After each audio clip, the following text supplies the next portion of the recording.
Welcome to our channel. Hi friends, সবাই কেমন আছো? আজ আমি আবার এসে গেছি তোমাদের মাঝে একটা নতুন রেসিপি নিয়ে।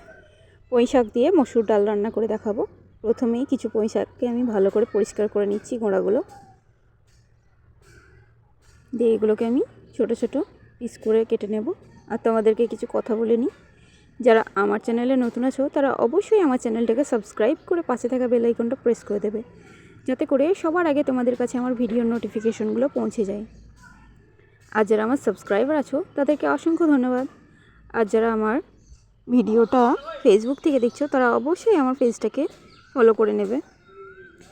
আর আগের ভিডিওতে ইউটিউব থেকে কমেন্ট করেছিল সাজাল সর্দার, আর ফেসবুক থেকে কমেন্ট করেছিল শেখ জবেদ আলী।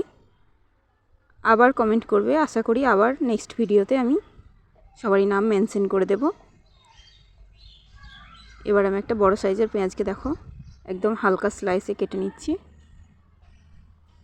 কিছুটা রসুন আর দুটো শুকনো লঙ্কাকে নিয়ে আমি এখানে কেটে দিলাম মাঝামাঝি করে।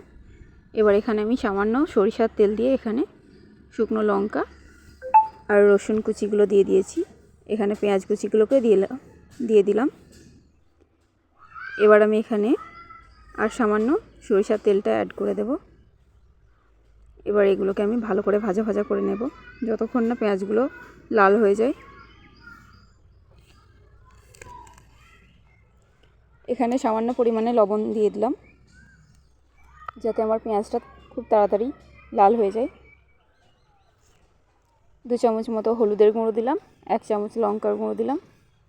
এবার পুঁই শাকগুলোকে এখানে দিয়ে দিলাম, এটাকে ভালো করে কষিয়ে নেব।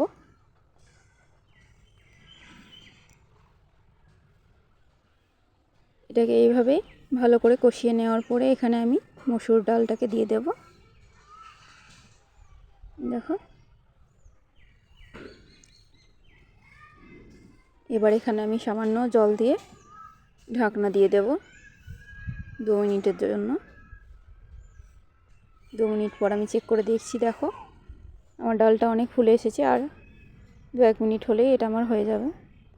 এবার আমি আলাদা একটা পাত্রে কিছুটা সরিষার তেল দিয়ে একটা শুকনো লঙ্কাকে কুচি কুচি করে দিলাম, আর সামান্য পরিমাণে রসুন দিয়ে একটা ফোড়ন বানিয়ে নিচ্ছি আমি।